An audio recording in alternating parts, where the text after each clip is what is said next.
Bonjour. Bonjour! On a un autre beau sujet pour vous. Est-ce que ça vous ressemble ou ça vous dit quelque chose? Par exemple, vous êtes chez vous, vous êtes super bon, vous êtes en train de vous pratiquer à faire une présentation, par exemple, puis là, ça coule, là, ça va super bien. Puis là, vous arrivez devant des gens, puis vous êtes poche. C'est désolé. Ou vous êtes pas à la hauteur, selon vous. Hein? Selon vous.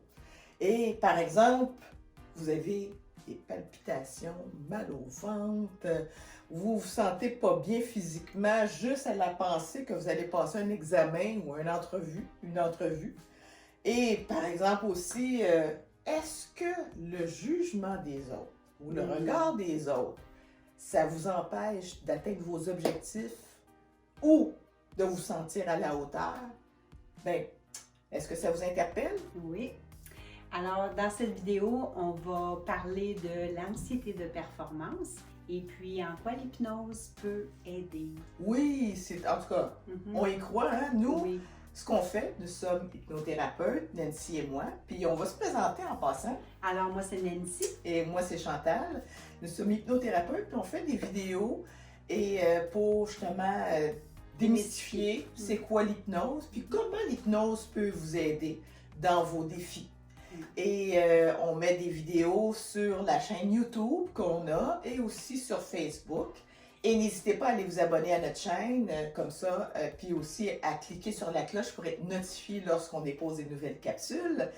Et n'hésitez pas à rester avec nous jusqu'à la fin, on a quelque chose. Dernière chose, si vous avez des questions, n'hésitez pas à les soumettre, on vous répond assez rapidement. Oui, ça va nous faire plaisir. Alors, on va parler de l'anxiété de performance. Qu'est-ce que c'est?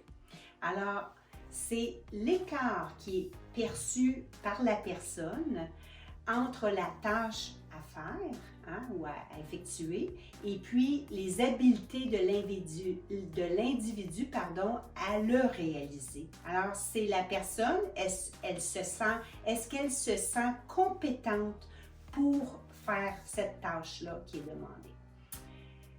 Maintenant,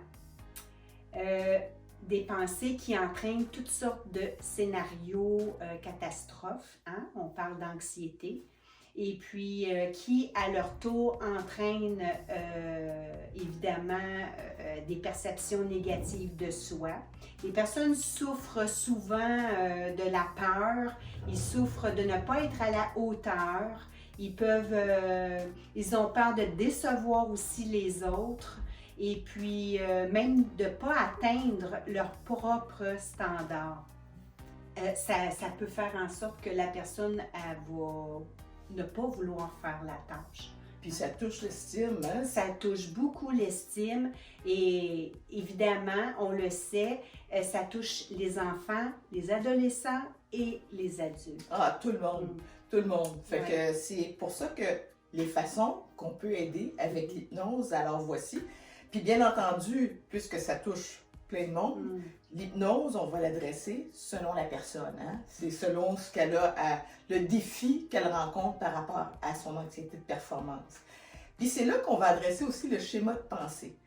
Parce que lorsqu'on adresse ça, il faut comprendre qu'il y a des croyances limitantes aussi qu'il faut aller regarder selon la personne. Puis c'est là aussi qu'on se dit qu'une fois que c'est adressé, on peut aller faire de la visualisation positive pour l'aider à se surpasser ou à se dépasser. Fait qu'il y a aussi l'exposition au défi. Qui est très important. Exactement. Parce que ça permet aussi d'aller regarder comment on va gérer les émotions pour justement amener une confiance en soi. Fait que je vous dirais que ça serait en somme ça. On le décrit encore plus aussi dans notre vlog. Allez lire. Il y a d'autres détails qu'on donne dans le vlog, sur notre site Internet. Oui. Et nous savons que le stress est représenté par une courbe. OK? Alors, quand le niveau de stress augmente, en principe, la performance de la personne augmente en même temps. OK? Maintenant, ce qui différencie d'un bon stress du mauvais stress, c'est que la personne, elle, qui est anxieuse, va continuer de stresser et à ce moment-là, la performance va chuter. Alors, c'est là, hein, quand on est très, très bon à la maison et puis on arrive devant un public et tout à coup, on perd ses mots.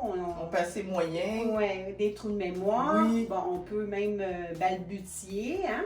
Fait que, on parle ici de stress mauvais, stress, bon stress. Fait qu'il faut apprendre à travailler. Oui, exactement. C'est bien imagé, je trouve. Mais on vous remercie d'être resté jusqu'à la fin. Puis comme on dit, il y a beaucoup de stratégies qu'on adresse dans le vlog. Allez les lire, n'hésitez pas. Puis si vous avez des questions, comme on disait au début, puis que vous avez besoin de précision, n'hésitez pas à communiquer avec nous. Puis pour le cadeau, allez sur le lien au bas, ça va être marqué cadeau surprise. Alors n'hésitez pas à aller cliquer au bas. Puis on vous remercie d'être resté et à la prochaine. Merci.